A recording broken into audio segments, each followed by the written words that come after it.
You can support Fulmar's Folly on Patreon.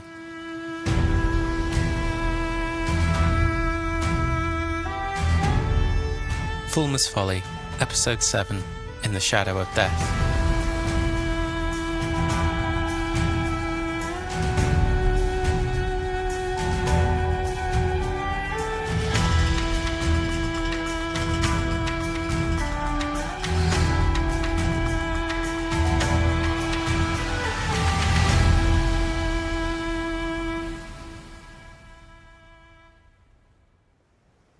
Arrietty. Is it weird to wonder what death's like? Will it hurt?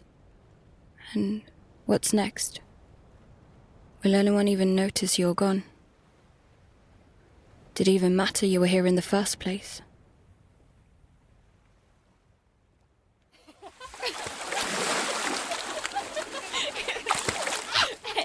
We're playing in the water with the canoe.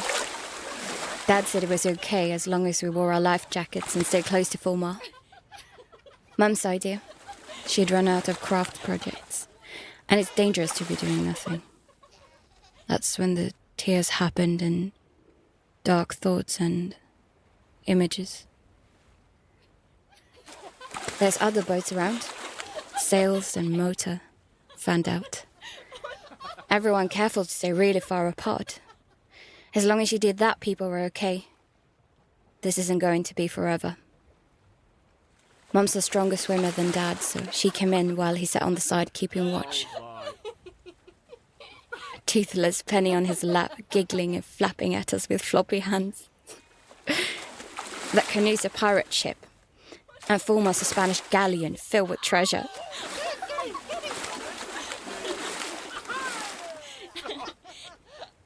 Dad sits Pen down and defends the ship with a bucket of seawater.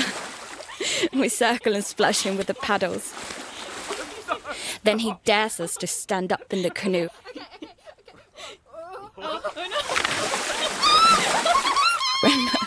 And of course we all fall in.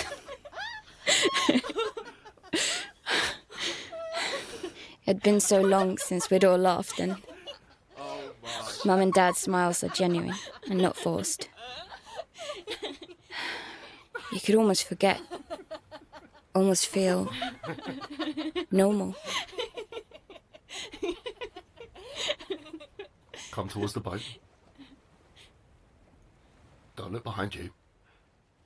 Come towards the boat, please. Even though he's trying to say it calmly, I start to panic. Oh, kick out viciously. He's looking at something behind us. Oh, I'm going to feel teeth sinking into my legs. Faster! Swim! Get out! I spin, expecting to see the fin I know is coming up behind me. And I see a person. They're dead. My whole body jerks like it's been hit with a sudden electric shock. Don't turn around! I turn away, but the image is already burned. But keep your eyes on me. Their skin, their submerged face, the way they move with the water, the same water I'm in, that I can taste. Dad hauls me into the cockpit, tries to send me below, but I just look at the other boats. How they don't even seem to notice and just carry on. And then I'm in the saloon, staring at the tainted water dripping from my hair into a puddle by my toes. Penny's chattering on like nothing's happened. A wish of air as Mum lets out the canoe.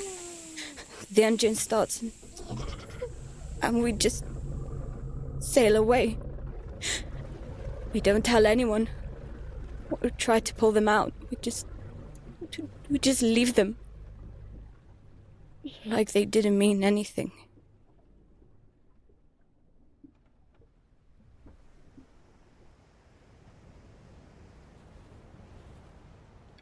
I don't feel that electric shock when I see this woman face down in the water. Arms hanging above her head, with her head splayed out. But it's like Fulmar knows. Like she doesn't want to disturb the water too much.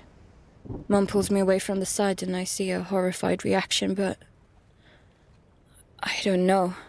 It's It's like I'm seeing it from the outside, and I feel kind of blank.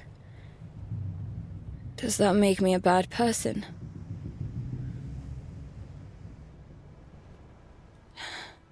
Suddenly I feel ashamed. I feel so guilty. I need to know her name. I have to know. I have to know who she was because she mattered. Dad mattered. They all mattered.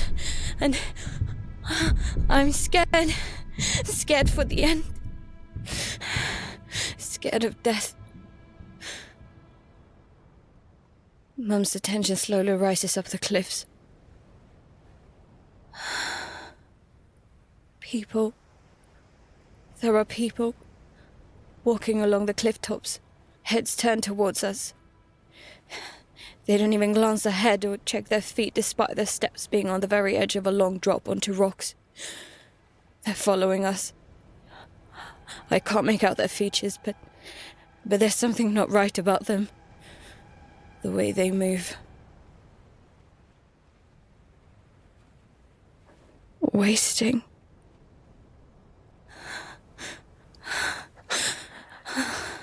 I hear my heart thumping in my ears, throat closing up, and I'm pulled to the dead woman in the water behind us. A feeling of dread burning and scratching at me. Mum hears it too, her eyes frantically shifting across the empty space in front like she's reading. She looks old, delicate, not her. It's haunting. The wasting on the cliff starts to run to keep up with us. What do we do? Should we go further out? Mum. She moves to the wheel without answering, hands shaking and fingers jerking as she brings them to her lips like she's trying to pull away a strand of hair that isn't there. Mum! Mum, say something! What do we do? They're keeping up with us! Shh. Okay. It's okay. It's all right. Should I get the masks? Her knuckles go white on the wheel. Penny's continuing to pull up. Her voice scratchy, desperate. I want to cover my ears. Mum's face is in agony. Her head jerking slightly as though she's got a tremor. She looks so pale. Her lips a strange colour. Pebbles crack against the cliff face. The five wasting sprinting along the snaking coastline. They don't yell or scream. They're completely silent, completely focused on us. What do we do? Mum! Mum, say something! Her cracked lips quiver. I can't hear what she's murmuring. Penny moans and calls out for Mum again. Oh, please, God, make this stop. Why doesn't she do something? She always knows. She doesn't do this. They're just going to follow us. Her lips continue to mutter. Okay, I think she's saying. It'll be okay. Her sunken bloodshot eyes are crazy, locked on the headland in front of us. Her tremor worsening. Then it makes a horrid noise and Mum's face contorts. She's fighting to pull in air, the muscles in her neck straining through her skin. Her whole body is rigid. What's wrong? The helm rattles under her grip, her body stressing and shaking. Mum! Mum! Mum! The boat lurches, the boom swinging above our heads. Sails fidgeting irritably, bow whirling towards the cliffs. She's fitting. She's collapsed, spinning the wheel, and I don't. Mum! Mum! Mum! Her shaky body is jammed between the seats and the helm, the wheel dragging against her as I try to steer us back. Our speed's gone. She won't turn. The wasting stop on the cliff. Penny's gone quiet. Mum's seizure stopped. There's wet blood in her hair. Is she breathing? I don't know what to do. I don't know what to do.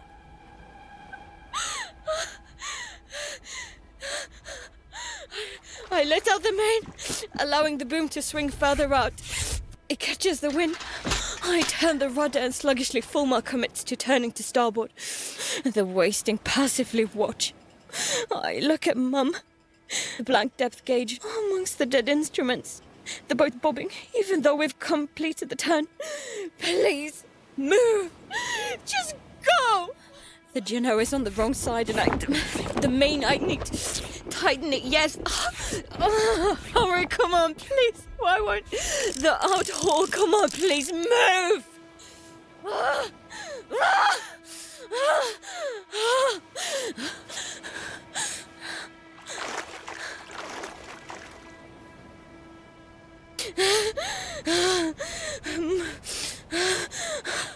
Mum's eyes are half open but unfocused. No, please, no. Please, no, please. The wasting starts to shuffle with the boat back the way they came. Fulmar resuming a parallel course to the coast. I lock the wheel and drop to my knees by Mum's head. I can't see if she's breathing. The blood in her hair. She hit her head. Can you hear me? Mum!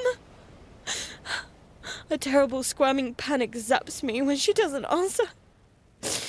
I put my cheek to her face, but I can't. Oh my God, she's not breathing. She's not breathing. Her head. Oh God, you're good. Mum! Mum! I yank on her clothes to try and pull her over to give mouth and mouth. But what if she's infected? Oh, my hands falter. I look at them. Mum was spasming. Not talking wasn't her. No, save her. Save her. But my hands shake uncontrollably. Fingers curling. Oh, they won't respond. Oh, God. No, stop it. Stop it. You're not infected. She's not. Save her. You have to save her. I force my hands to try and pull her clear again. I can't. It's taken too long. Feel for her pulse. Check her breathing. You're too slow. My fingertips think they feel her pulse. I put the back of my palm right up against her nose and mouth. The hairs on the back of my hand move slightly. Breathing. She's breathing. Can you hear me? Please. Why isn't she responding? When was the last time I saw her drink anything? Eat? But she was shaking, fitting. You don't fit from dehydration, do you?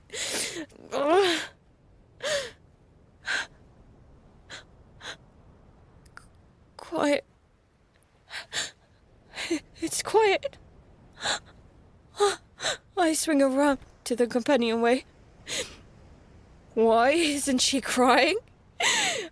Ben, it's quiet! Do you hear me, Mum? Wake up! Please, wake up! I knead and scratch and pick in my hands, rocking aimlessly, head twisting in all directions. Someone, anyone, I can't look. If she's... I don't want to see. Mum, please wake up. Penny,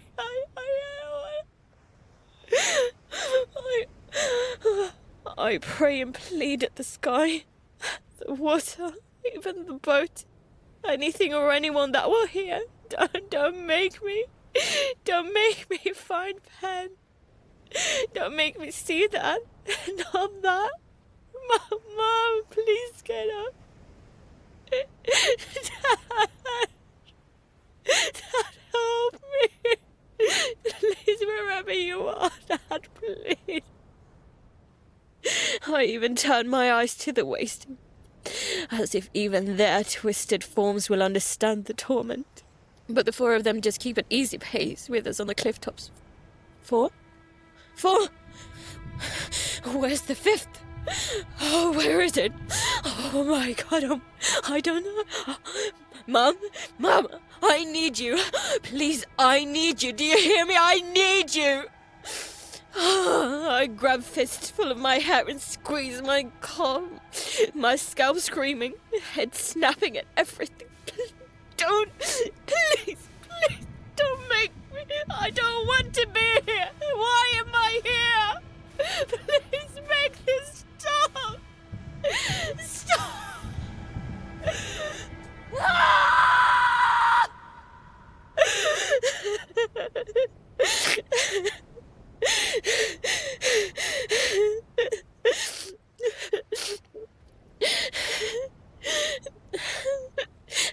Don't leave me here alone.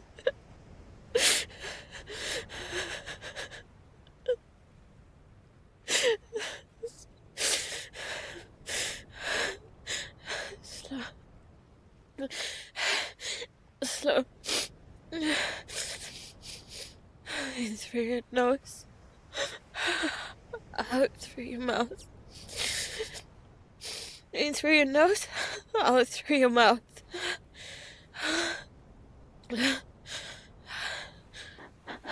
Penny. The saloon is dim. All sound feeling weirdly dull. I look at the bundle of blankets on my bed.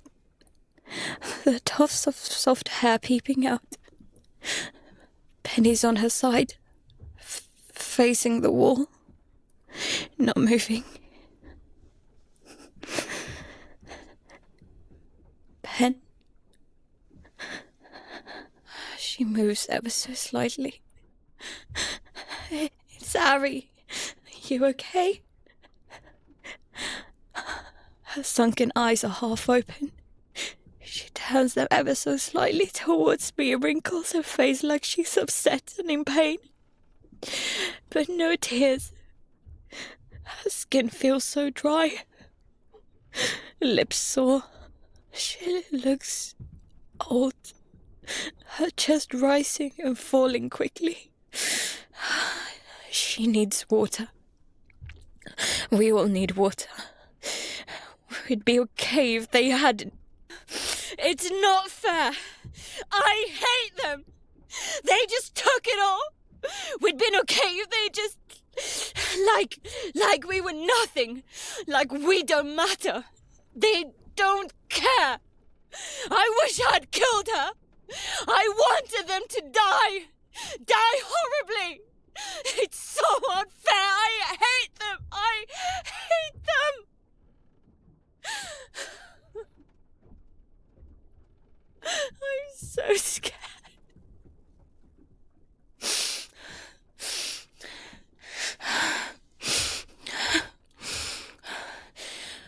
I'm going to fix it, Pen.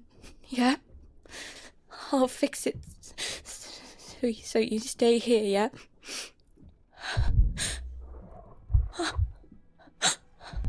Something's hit the hull. Have we run aground? Or... My head snaps to every window. Ears straining. Waiting to hear running footsteps. The cry of the wasting. Mum's outside. She's outside. Mum?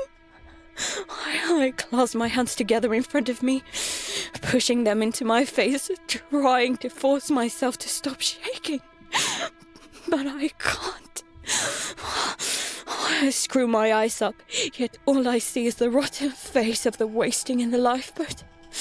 My nose burning with the memory of its vile stench.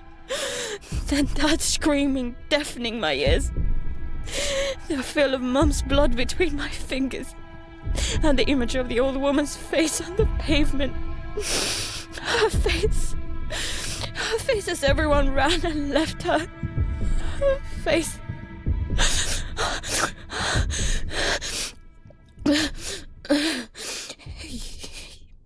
You have to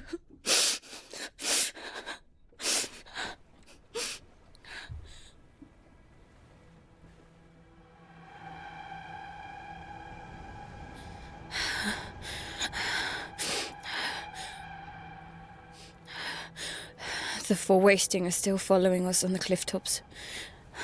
The deck is empty. In our wake's the dead woman. I think we'd run over her. Penny. Mum? Mum! Mum, look at me! Look! The damp cockpit floor presses against my cheek as I try to get her to focus on me, fingers hovering above the blood in her hair. I desperately look for the first aid kit, like it somehow still will be here and just magically appear. Mum blinks slowly, barely opening her eyes as she aimlessly scans the floor in front of her.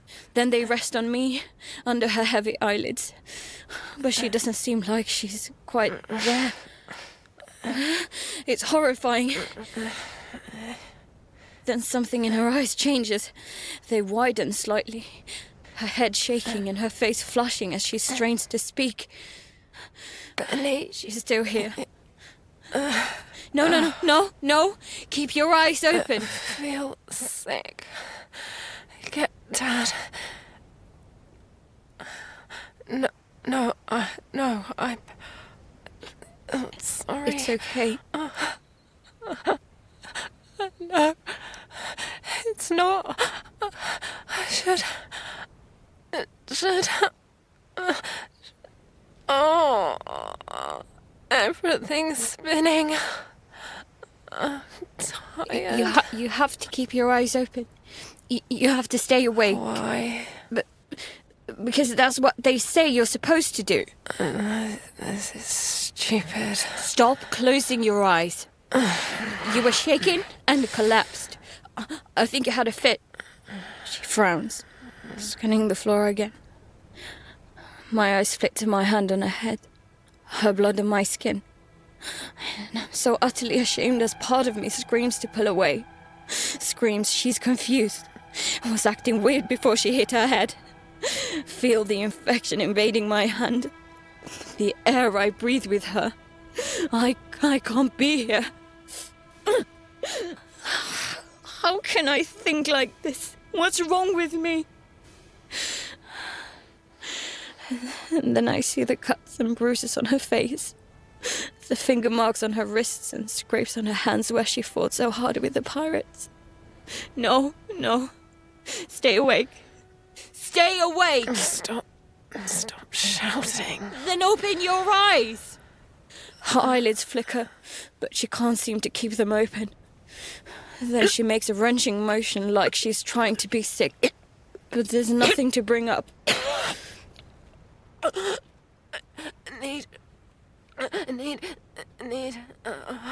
What? Mum? No, don't go to sleep. Tired. I know, but it's important. We have to find water, remember? Penny, she's not good. She's really, really bad, and I don't know what to do, and I need you. I need you to tell me what to do. Mum! Oh, Mum! I shake her, then in desperation slap her cheek. Please stay awake. Yell! Call me stupid, just say something, tell me what to do! I'm so scared you don't do this! Shit! Fulmar's close to shore. Too close. Her keel. She'll ground. Above the wasting have stopped, and below the 5th wasting is stood on the rocks, waiting. I can't control my hands to release the sheets. Please, come on, please. The boat turns, hesitates because I'm slow and mess up the timing. Waves pushing us back towards the cliffs. The 5th wasting slithers down the rocks, skin bloated, a horrid mix of purplish red and yellowish green. Giant eyes unblinking. His nose is missing, with a thick tar like ooze around fresh scrapes on its face, arms and knees. His ankle is bent at a weird angle, yet he puts all his weight on it as he steps into the water. Testing. Shuffling. Sea rising to above his knees. Please. Please go. Please. Please go. Please. Please. He stops, twisting his head and upper body with a slow forward movement of the boat. He's going to dive in. No. No, he's backing out. Hobbling back onto the pebbles and rocks to continue to follow. The others do too. We're moving.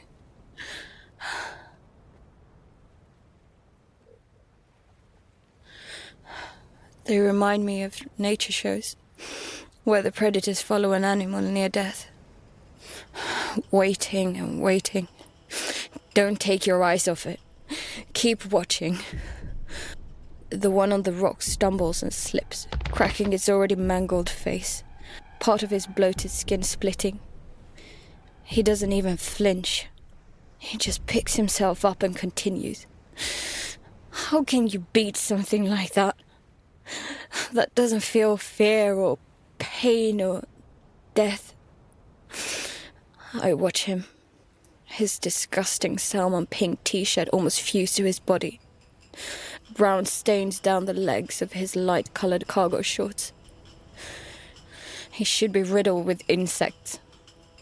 This YouTube channel called Continue Testing said it was because the wasting gave out this pheromone that insects didn't like. Andy, the guy who ran the channel, said that's why, even though they're rotting, hosts weren't covered in maggots and kept their eyes. Comments said, well, a lot of things, but basically human bodies didn't work like that, and he was full of BS. Some swearing they'd seen infested wasting, with things coming out of their eyes and mouth, and others saying what Andy said.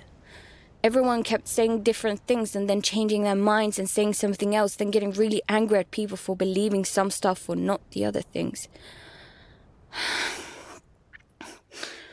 I clear fog from my irritated eyes, tongue like glue in my mouth as I intensely study the rise and fall of Mum's breathing.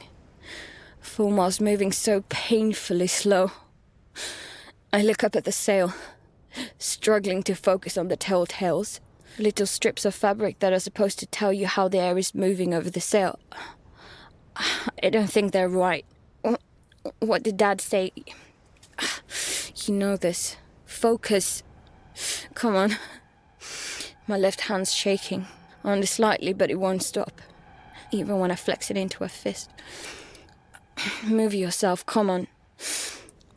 Dad says break it down, so we need to be further out, right? Otherwise we won't clear the headland. But the winds of whatever, it's coming from the sea, so tack. Build a bit of room. It sounds so easy in my head, but I'm slow and clumsy, messing up timings and putting us in iron so the boat stalls into the wind. Oh, the tacks don't go any better. I think I've just somehow slid us back into our original position.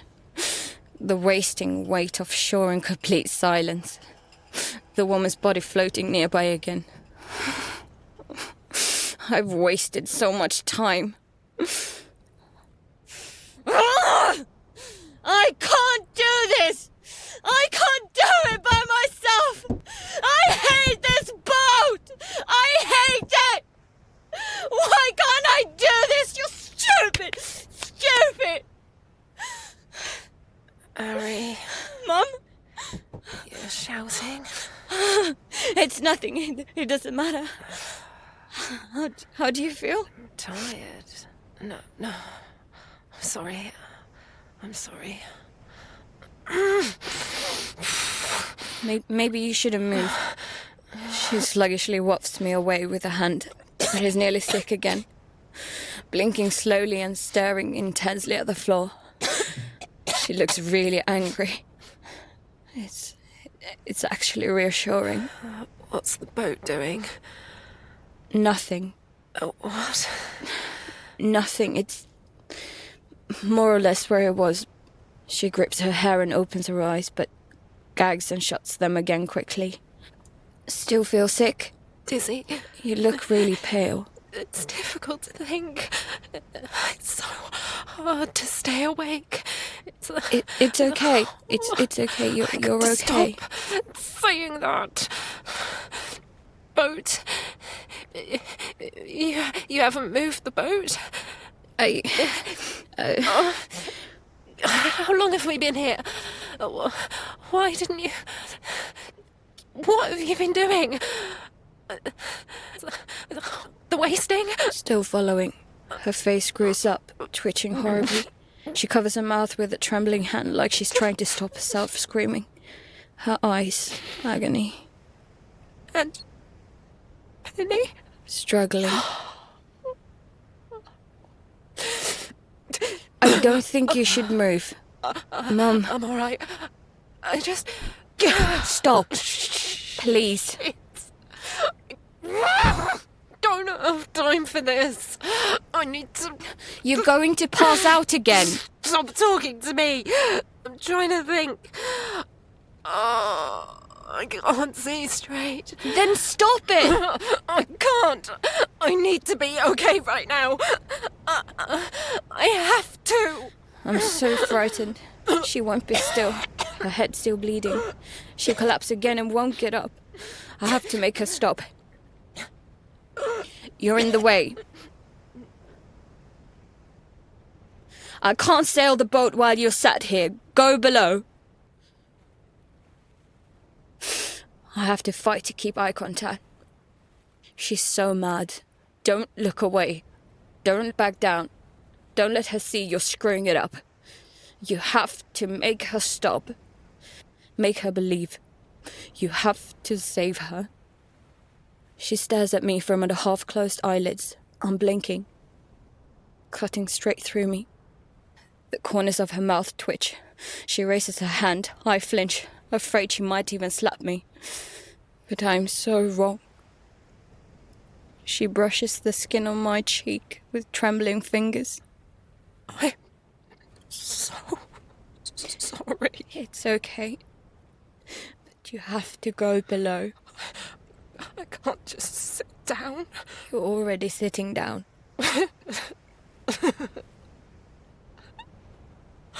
Oh, can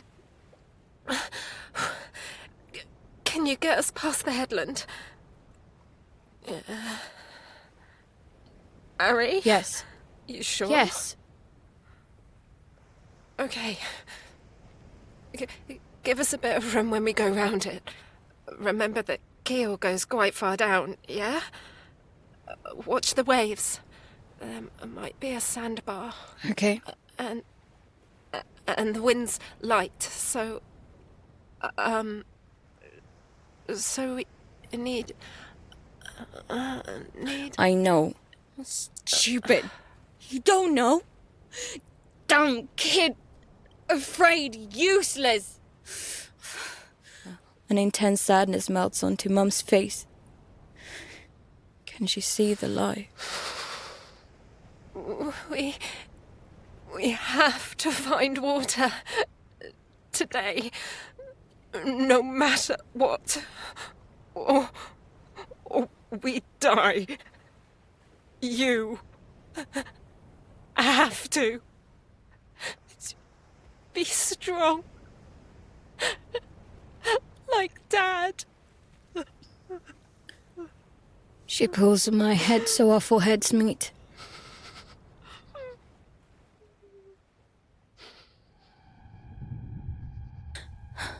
She almost topples where Dad fell.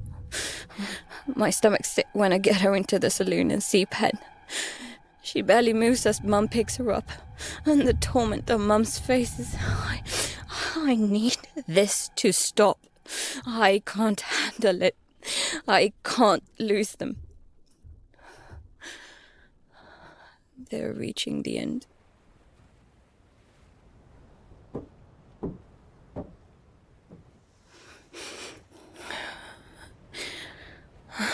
My eyes feel like someone's got their thumbs over them, trying to press them back into my skull. the sun painfully glaring off the white of Fulmar and leaving spots where I blink. My head... It's so quiet.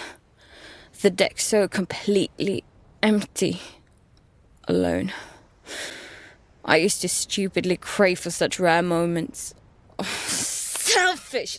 Oh, stupid! Idiot! But I'm not alone. I scowl at the wasting on shore. Slip and smash your faces in! Explode against the rocks so your stupid eyes can't look at me anymore! Or drown! Yes, so I can see you choke and splutter and writhe as you die! I don't care about your names, just die! Die!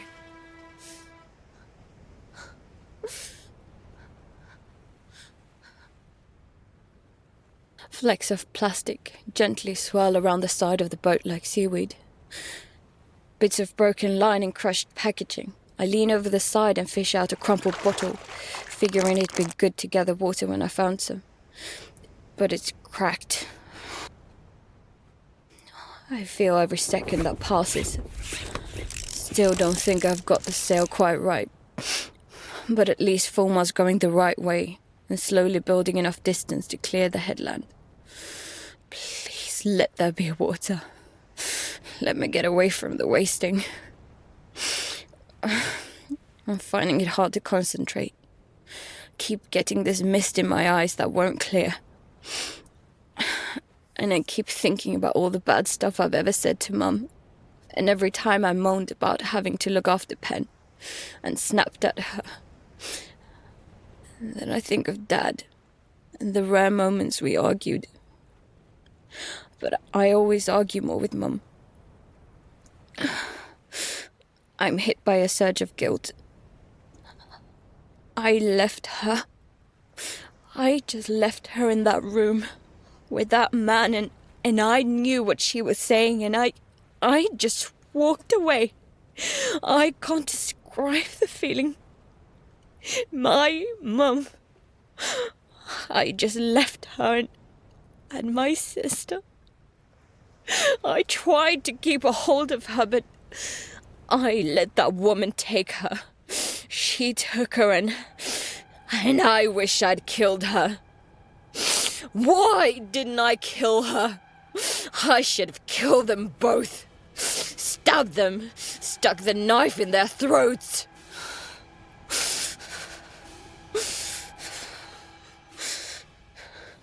I see something in the water ahead of the headland. I stand up and raise the binoculars. Another body, swaying gently with the water. I don't feel it. No electric shock. Nothing. The wasting on shore start to fall behind as Fulmar begins to gently pass round the headland and they're forced to take a longer route. I keep my eyes on the body, drawn to it, but I still don't feel anything. I know I should be horrified and upset, but I'm not. Nothing. Not even as we float by and I can see the colour of her hair, her clothes, the missing parts of their face. I think there's something wrong with me. And then I look up.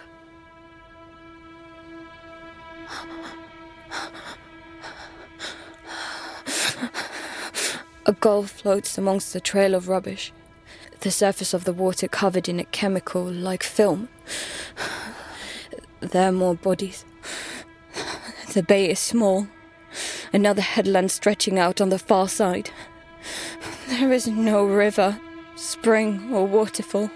No fresh water, but there's a cruise ship. Slammed sideways against the vertical cliffs. Twisted hull crumpled with white surf breaching into a narrow opening in the middle. It has the same orange lifeboats that brought the wasting to us. As I look into its dark windows and open doorways, I suddenly get this intense feeling of dread that stabs at my stomach. Something awful happened here. Something terrible. And then I see the bodies heaped against the glass rail on its top deck. I didn't see them at first. I didn't know they were there. I didn't know what they were, but there are legs and arms stretching out of the masses. And then one of them moves. It turns its head towards me, pushes another body off its back, and slowly rises to its feet. And then another one does the same, and another. And out of the dark cabins, wasting step out onto the balconies. Others pressing themselves against floor-to-ceiling glass windows and appearing in the shattered openings. They're all looking at me, all watching, all know I'm here.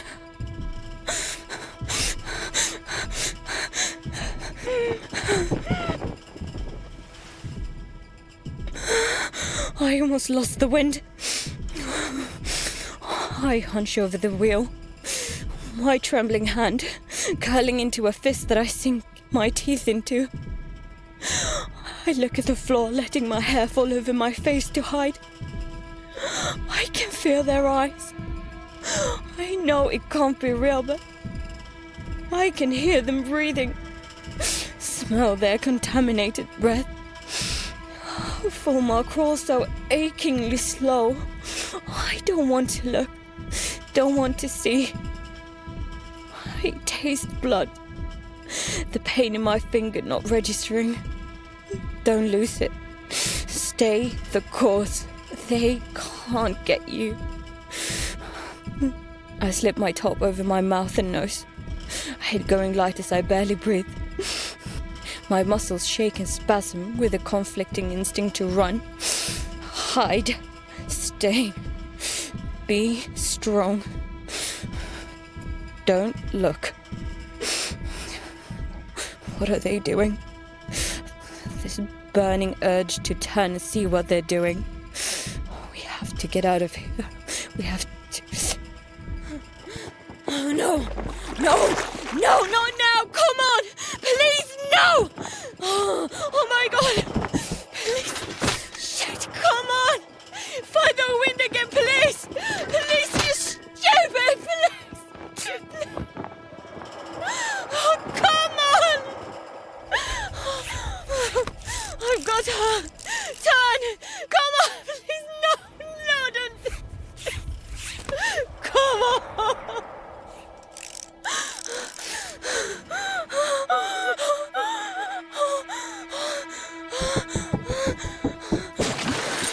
The anchor disappears into the gloom. Fulmar continues to slip back.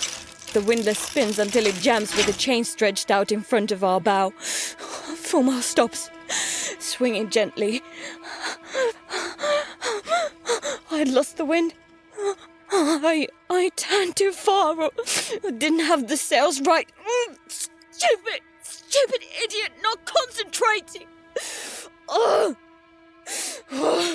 Then when I caught the wind again, Fulmar had been heading for the rocks. I tried to tag, but we didn't have the speed, and we'd started slipping towards the cruise ships. So I'd released the anchor, and I messed it all up. The wasting have shifted all their positions on the ship, shifting to be closer to us. Some had disappeared. They're coming. I know they are. They'll have seen a way to get to me. They think. They work things out. I don't know how, but they do. Off our stern, 3 wasting appear by the tear in the waterline, wading in with the surf up to their waist. One slips and is quickly taken by the current. He writhes and splashes as it keeps sinking under the surface.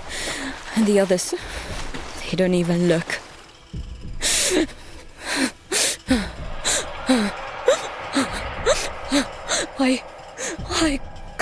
I can't move. My feet won't move. I stare into the mangled face of a naked man in the distant surf of the stern, eyes bulging, broken yellow teeth cutting up his mouth, fingers outstretched with flaking flesh hanging off, beckoning us closer. The original 4 wasting us sprinting around the cliff tops to be closer. Mum, the wasting on the ship are tensed up. A few smash their fists into the glass panes until they crack, and they break their hands on the balcony rails out of frustration. Their sole purpose is to hurt me. Mum? Fulmar starts to sway towards the rocks. The ones in the surf start to rush towards them, but they're still too far away. The wasting spasming and twitching like they're irritated.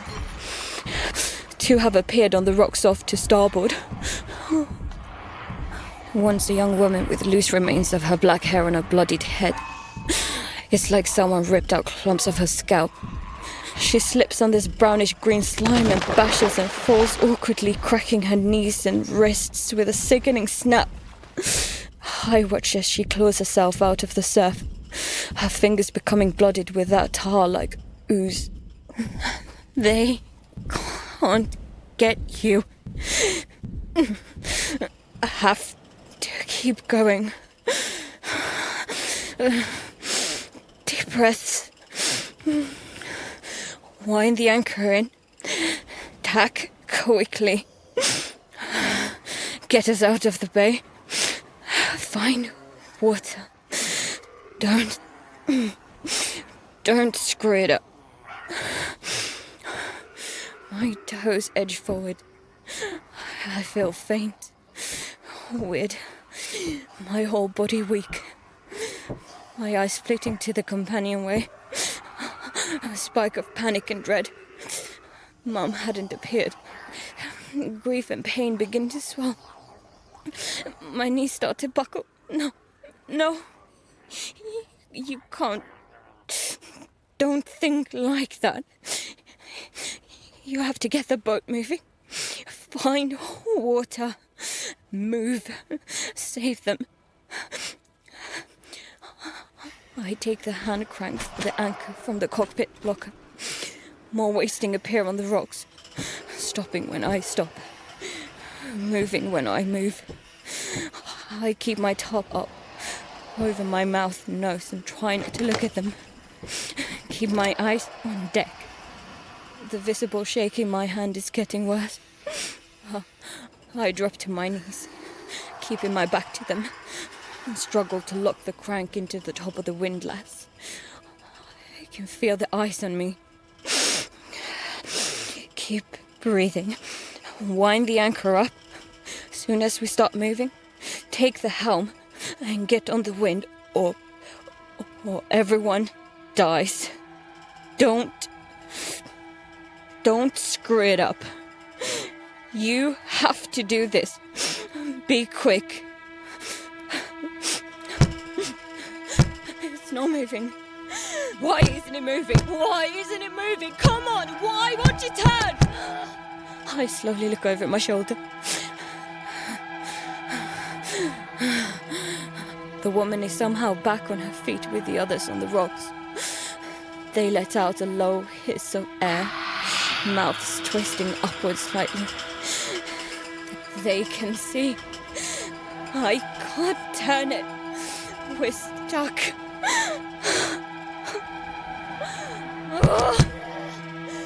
Turn! Turn! Please, just turn. I have to get us out of here. I have to find water. Please. I've killed them. I've killed them.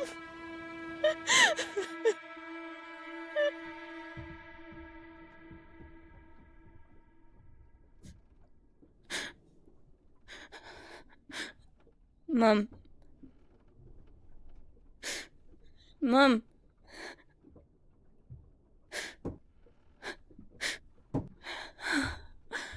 She's breathing. So's Penny.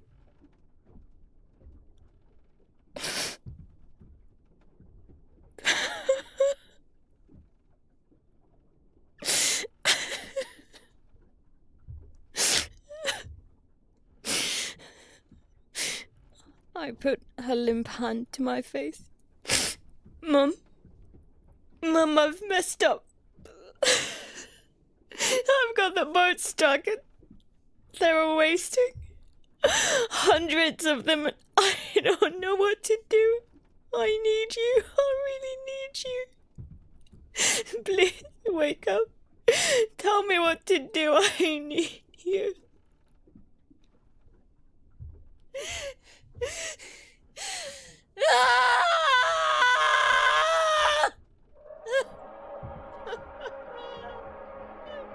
I hate you.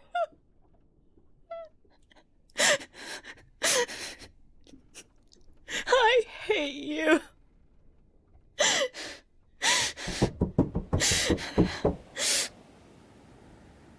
I hate you! I hate you! Die! All of you! Just die! Ah!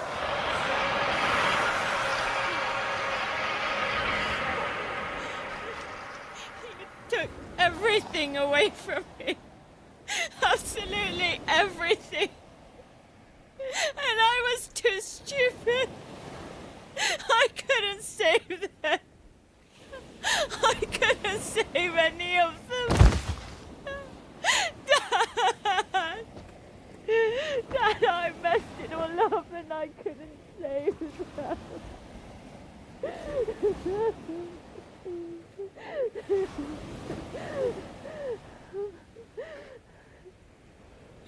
I just want it all to stop. For this unbearable pain to go away. I want them back. I drag my nails over my face as though I will somehow let out this horrible feeling. But there is nothing but pain. And I just want it to stop.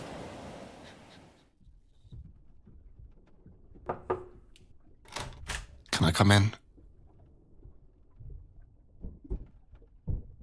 How come you're in here?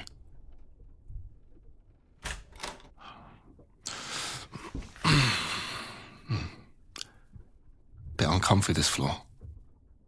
Still wet from the water. Well, appreciate you not sitting on our bed. You want me to get you a towel? Do you want me to go away?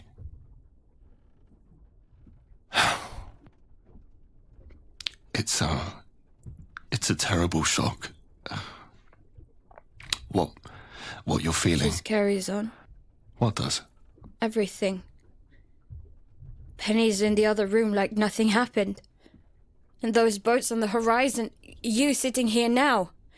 Mum packing away the canoe, probably planning another dumb art project. How can you? How can you just go on like that? That person's dead. And nobody cares. The world just keeps turning and tomorrow will be the same. What's the point? If it doesn't matter, if it's so meaningless at the end, why? Because every life has some effect on those around them. That's rubbish. People are dying all around us for no reason. Everyone they knew and who remembered them is gone. So what's the point? When you're gone and Pen's gone and I'm gone, who will care? Life means nothing. It's hard to see, right? But even those long gone, they meant something. Even if we don't know their names, they had some effect while they were here. They affected the lives around them. They made people laugh. They supported each other, created and did things, maybe on only small things, but that still had an effect. And that grief you feel, that says the world does notice. And it does miss them when they're gone. Does that make sense? No. Look, that's a really heavy question. I'm nowhere near smart enough to say something clever. But right now you matter. You, Pen, and Mum matter to me more than I can possibly describe. Even when I'm a grump, you mean everything.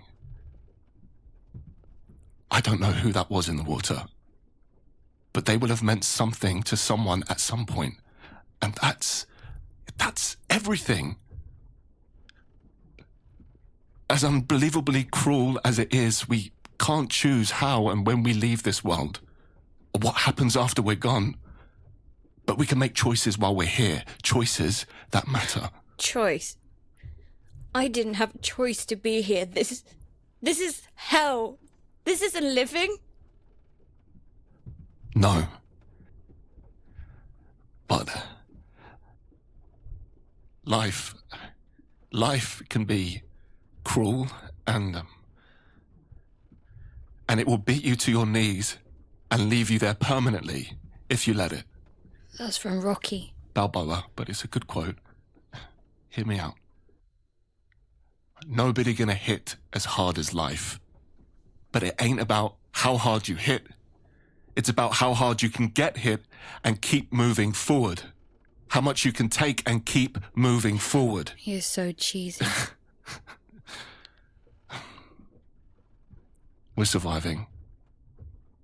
And just doing that when the world isn't exploding can be unbelievably hard. But we're doing it. Together.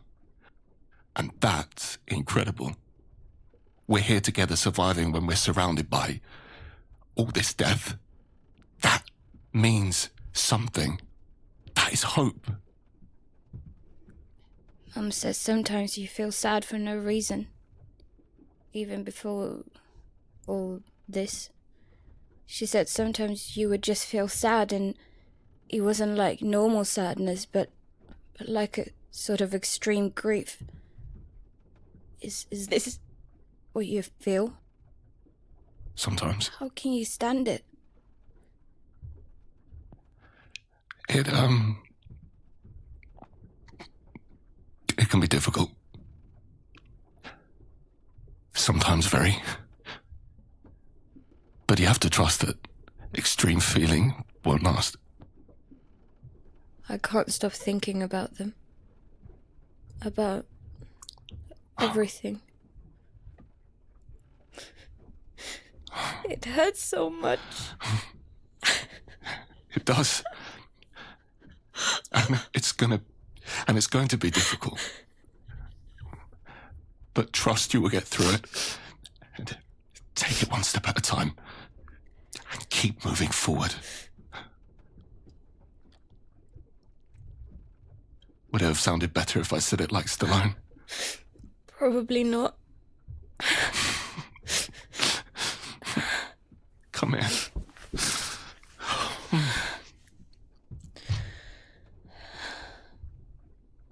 Some days it's hard to pick yourself up and carry on. But you remember your dad's words. You matter. Your life matters. It takes great strength to carry on. And you have that strength.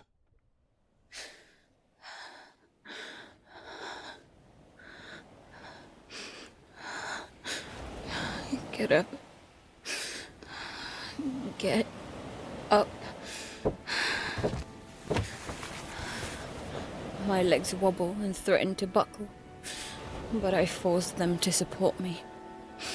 I stare across the water at the cruise ship. They're wasting all around, silently watching. The faint breeze flicks wisps of my hair. My toes gently slipping the shoes of my feet. And stepping up to the very edge. Find a way. Don't stop. Don't give up.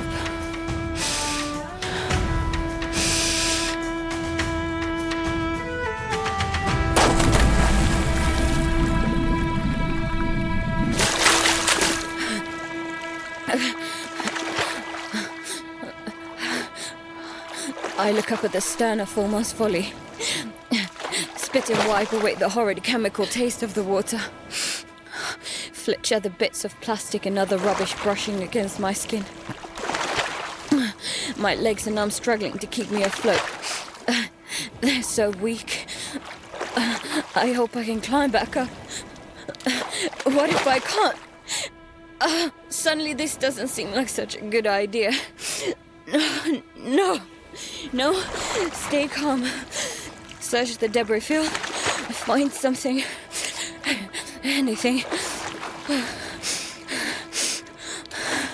The wasting track my progress away from the boat. I try to just think about swimming and picking through the floating rubbish, but I feel panicky. It's like they're all studying me. Then I catch sight of the original fifth wasting with the missing nose. He's caught up, stood in the surf, waiting. There has to be something here. I look up at the cruise ship. A couple more wasting have disappeared from the balconies. Where's the one that slipped and drowned in the surf? It's so hard to focus. What is this chemical in the water? Is it all fuel from the ship's tank? Or something from them? Oh, my stomach churns and I start to panic. Have I just infected myself? Oh, what if I go blind?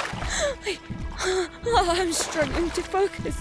Oh my God, am I losing my vision?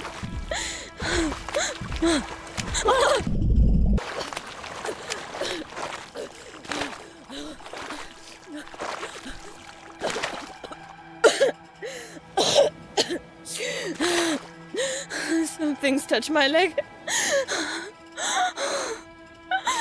I strain to look into the murky water all around me. In my head, I see the hand grabbing my leg and pulling me down. No, it's okay. You're okay. Just trash, rubbish. Get out of your head. This was such a bad idea.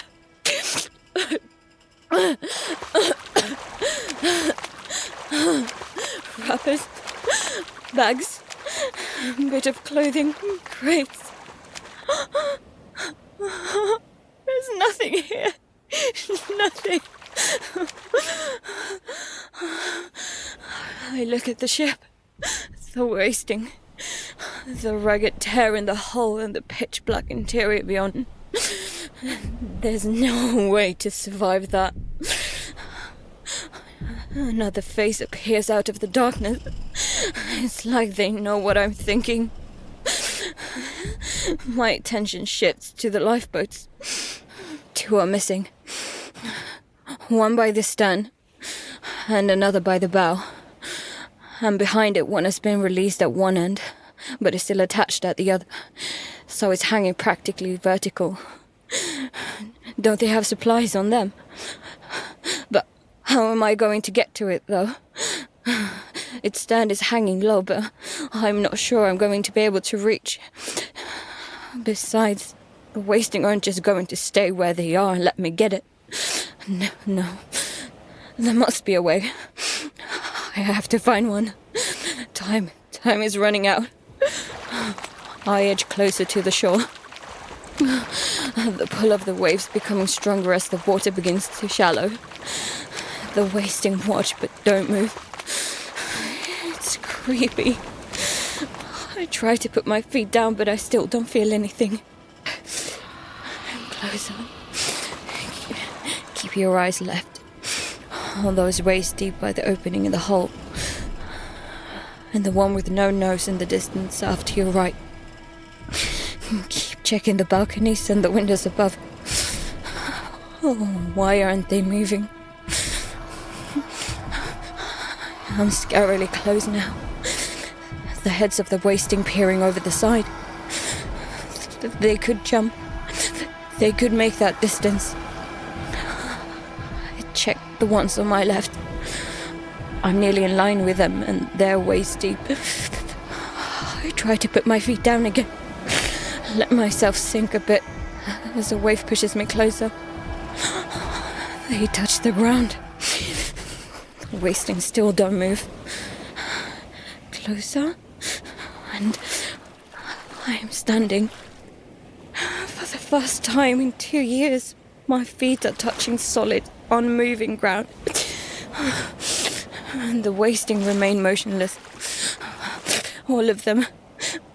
I hold my position and quickly look up at the lifeboat.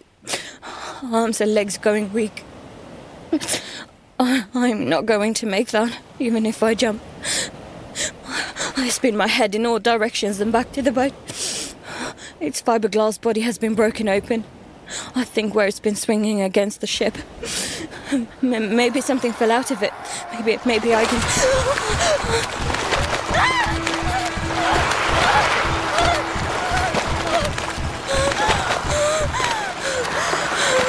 They're rushing, jumping from above. I don't know how close, but I can feel the water spraying over me as they hit.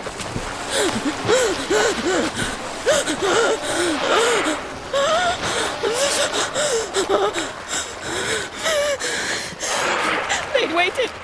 Let me get too close. All of them. Then they'd... How can they think like that?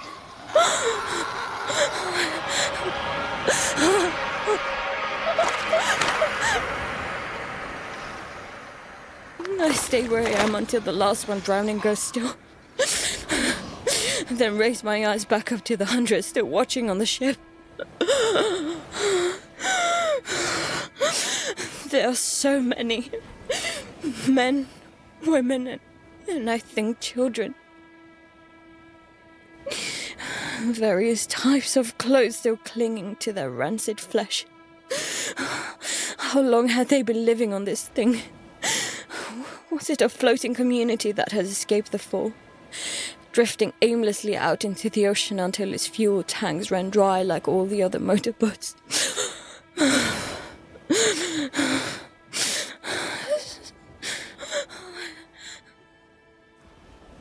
Suddenly the fear subsides and I start to feel sad. More than that, grief. They will have known. They will have fought. And there will have been a point when they knew it was over. They would have been terrified at the end. I watched their twisted forms spasm and twitch. Noticed the groups on the balconies. Maybe families. People in love. They deserved so much more. This was their home and they mattered. They meant something. I feel like I want to cry, but I haven't the energy or the tears. So instead I look at the ship's name. Ocean Adventure. And tell myself, if I survive this day, remember it. Because they were here, and they mattered.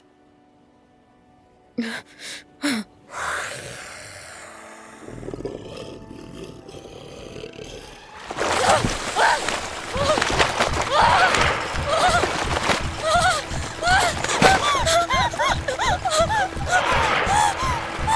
can swim! Shit! They can swim! It's behind me! Oh my God!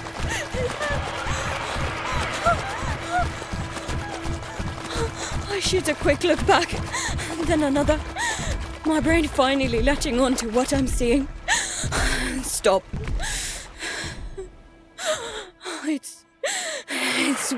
It's wearing a life jacket.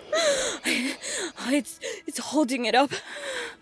Frustrated, it's kicking and reaching out and being pushed and pulled by the rise and fall of the waves, but it's not swimming. But why hadn't I seen it? I'd made sure everything in the water had stopped moving. Had it been playing dead? I swing my head around at the bodies in the water. Were any of them actually dead? My head spins back to this one, now very active. It seems to keep swallowing water despite its jacket, writhing and flailing to get at me.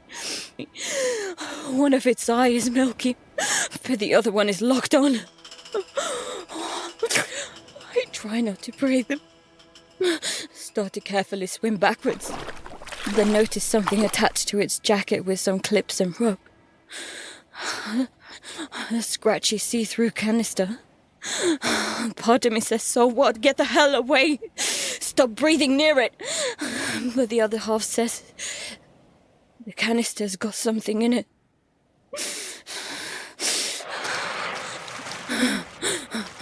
I stare at it as it tries to clumsily splash a slow twisting path towards me. Flinching as an empty plastic bottle knocks into my shoulder. Why does this one have a jacket on? I don't think they can put them on. That's the wasting.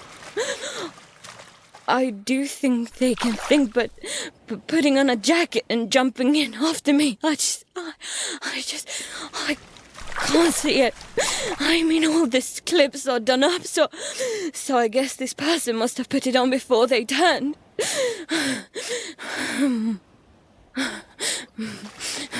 My eyes dart to the ship and back. Were you trying to escape? I stare intensely at the canister, how it's tethered to the jacket. But why not just take a boat? My eyes quickly dart to the remaining lifeboats and back. Then I start to really think about the orange boat that ran into Fulmar. How the wasting wasn't as fresh as some of these. How massive this ship is. How there must have been some pockets of people trapped all over it. Some must have survived longer than others. Trapped in a steel box crawling with infected and surrounded by the open water. You couldn't get to the boats, could you? So were you going to what?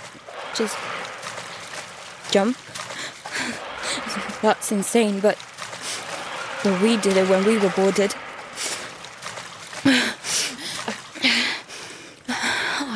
I quickly clear mist from my eyes. Look back at Fulmar, then to the canister just behind its left arm on a short line.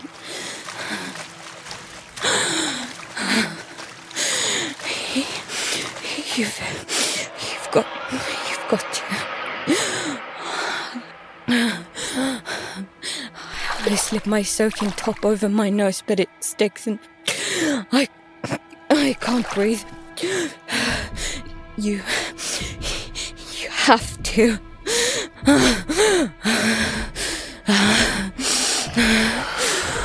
3. 1, 2, 3.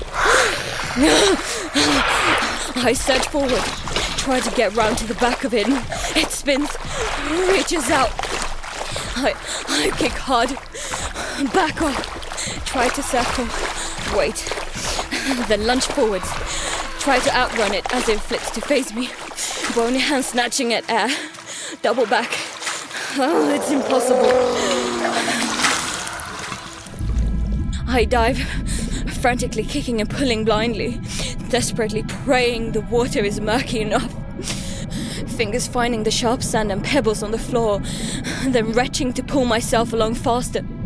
Heart freezing every time I touch something and I hope to God it's either seaweed or rubbish. Lungs burning for air. Open your eyes!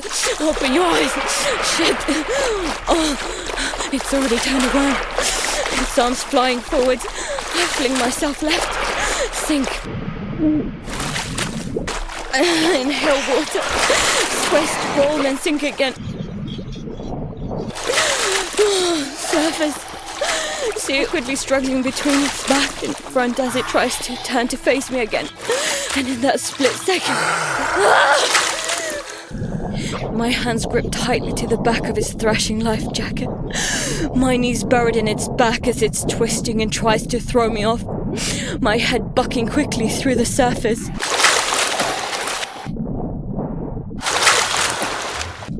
back down with my weight forcing his head under. Hold on. Don't let go. Don't let go. It rolls forward, water shooting up my nose. I wrench my back to hold it from surfacing. Don't let it breathe. Hold it down, or you die. We all die.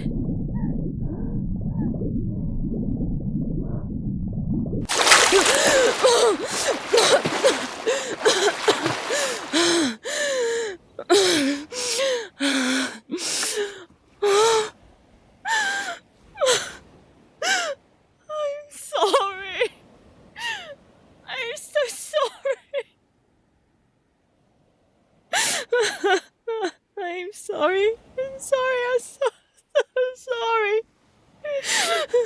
My trembling hands released the canister. I'm sorry.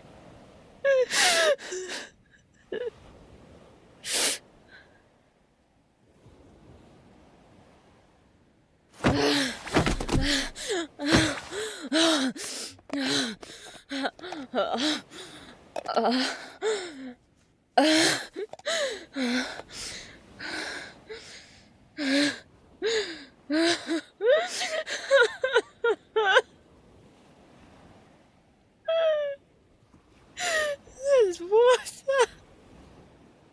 There's water.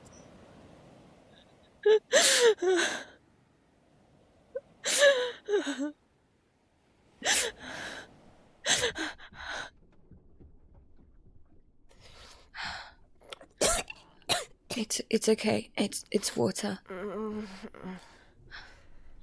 Take some more. No, it's alright. Penny's had some. She's still here. She's taken a few sips. She didn't really move her mouth much on the first, but I feel she did more on the last. But she's here. She's with us. You need some too, though, yeah? Sips. Just sips for now. That's it. I put my hand in hers and her fingers curl ever so slightly around mine.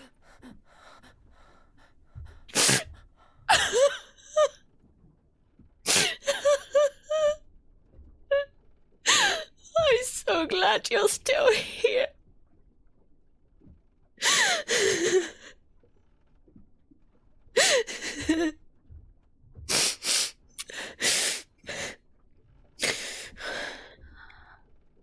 I looked down into her pale face, easing more of the water sachet into her mouth. The canister had contained 2 packs of emergency water rations, a mobile phone and a charger, a ration bar, 2 painkiller tablets, and a small plastic toy dinosaur. A cheap one that I guess had some meaning to them.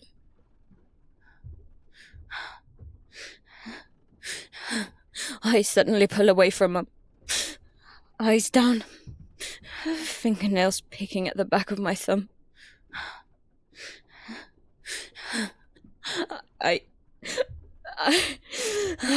I've done something terrible, Mum.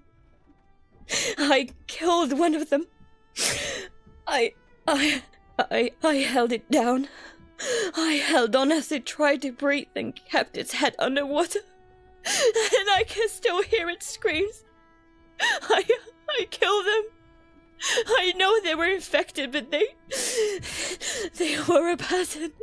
They were real and had a life, and I took it away. And I'm so ashamed and destroyed by it. I know I had to do it. I know they were infected and already gone, but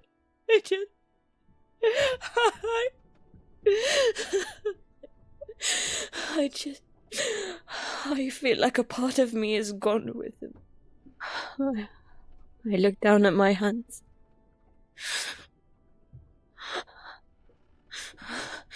I don't think I've saved us. I touched their clothes. I don't know what's going to happen.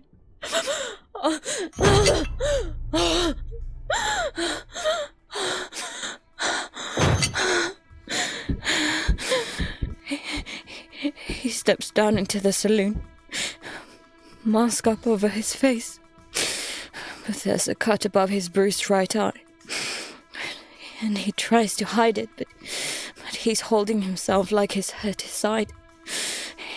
He loosens his red jacket and drops his mask. Attention shifting from Mum to Pen, back to Mum, then the water packs which he pauses on, before finally turning his stare on me. My eyes flit to the knife on the table. He sees it.